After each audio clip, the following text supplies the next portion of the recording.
This is Shannon the Cannon Briggs, two-time heavyweight champion of the world, and you're watching Behind the Gloves. Let's go, champ. Let's go, champ. Let's go, champ.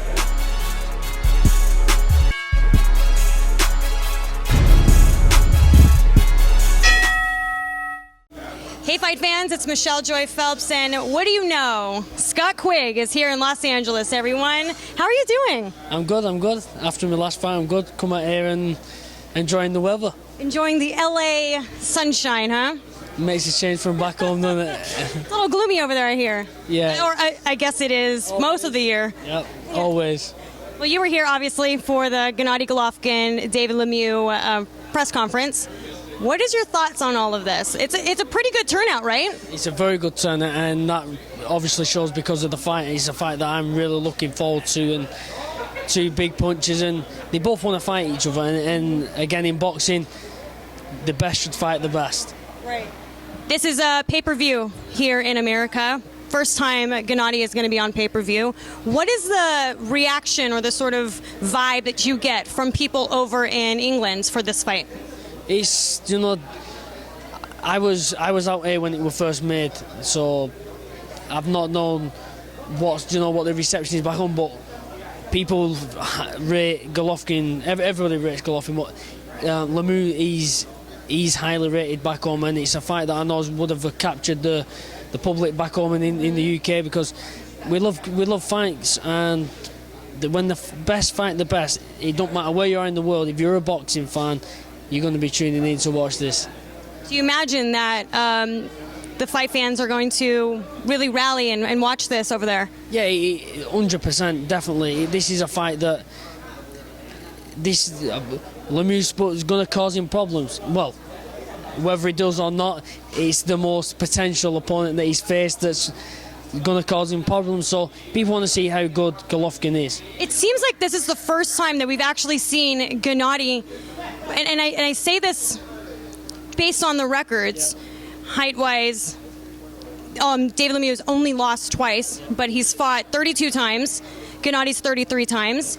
And their knockout average. I mean, come on now. This is going to be an explosive fight. I can't see this going. This is not going the distance. This is going to be explosive. And again, this is first time Golovkin's been in with a real puncher. He's fought quality opposition, but because he's got rid of him easily and comfortable, but this is his biggest test to date so far, and I'm going to say the record say it, and it's not going the distance. And obviously, the winner of this fight gets Cotto Canelo. I mean, could it get any better? It doesn't matter what belts are on the line.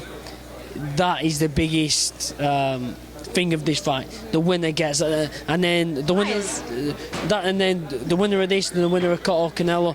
That's the biggest fight in boxing, and you want to be part of that. And there's no more motivation needed if you're going to be in the fight the winner of Cotto Canelo. Who do you see winning, Cotto or Canelo?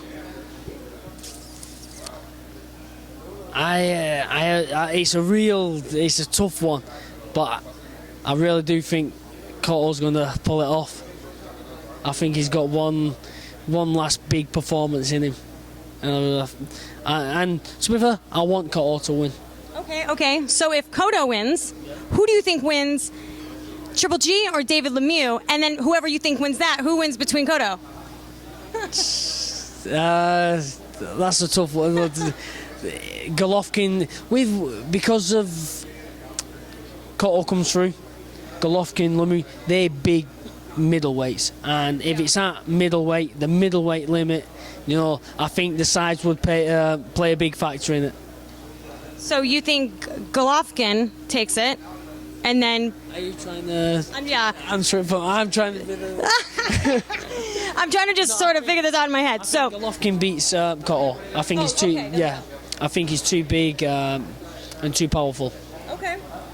Well, let's talk about you. All right. You're obviously out here training and whatnot. What's been going on with you, Scott? Well, my last fight, I knocked Kiko Martinez out in the second round, and then 3 days later I flew out here. Supposed to be resting. Supposed to. You are the one that never rests. You don't take time off. You're you know what? Joe told me that. He's like, man, this guy's always working out. Well, I wake in the gym always. I wake up every day doing something I love. You know, I wake up and I love training. I love improving and getting better. So if I didn't wake up and train, I'd be miserable. So, you know, I come out here and being around Freddie, you know, Freddie training me out here, you're learning something new. It's like being at school. It's an education and I'm learning. And I was speaking to Bernard before and he was saying, you never stop learning. He's still learning. And, you know, to be in his company and speak to him, you know, for 15 minutes before and just have a chat about things, you won't get that back home. And that's why I bring myself out here, be surrounded by, you know, top fighters in the gym, train with Freddie, and the advice and the knowledge you get passed down. You can't buy that. Have you been able to see Cotto at all yet? No, Cotto's not here yet. Hopefully I might see him, you know, next week when he's around. That'll be good. So you are going to be here next week. Obviously, Leo Santa Cruz fights Abner Mares. Are you going to be ringside for that? Well, I hope so, yeah. Are you gonna call him out? Are you finally gonna call him out? We've tried making that fight before, so whoever wins, you know, I'd love to fight the winner. I think that's a real 50-50 fight. I do edge with Mares. I think he's the quicker and has the edge in power, and I think his size will show.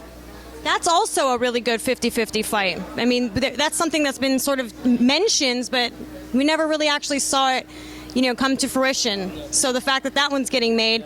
Another one, let's talk about Carl Frampton. It's the fight I've wanted for a long time. It's the fight the British public want. Even, you know, people over here, they want to see that fight.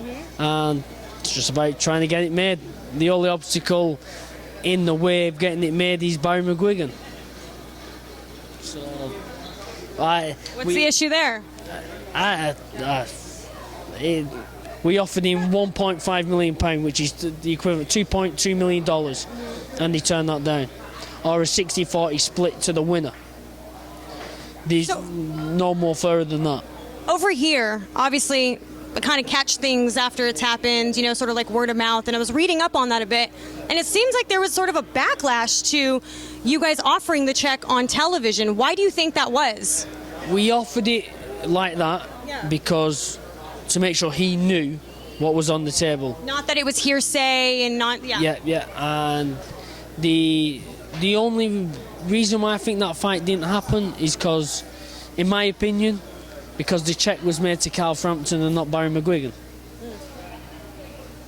So, but if they're that confident in beating me, we would do a 60-40 split to the winner. I don't know what the problem is there. If not, the fight is only as big as it is because people want to see me in one corner and him in the other. You know, ideally it should be 50-50 split because he brings something to the table, I bring something to the table. But if they want to go for the bigger splits, then 60-40 to the winner. You'll make the sacrifice so that the fight does get made. Yes. Right. Well, look, it's always great catching up with you. I will be coming into camp with you and getting some stuff for the fight fans. Do you have a Twitter account? Anything you want to give a shout out? Any plugins? No, just anyone who's following my career and supports me, I appreciate it very much. All right. Bye, fight fans. Hey, fight fans, if you guys haven't already done so, make sure you download the Behind the Gloves app. It's free, and it features really cool stuff like a fight calendar that reminds you of all the upcoming fights, and it allows for you to, with one click, to remind yourself directly to your phone. And it also features 24/7 breaking news that's going on in boxing. So make sure you guys go ahead and do that and subscribe to this channel.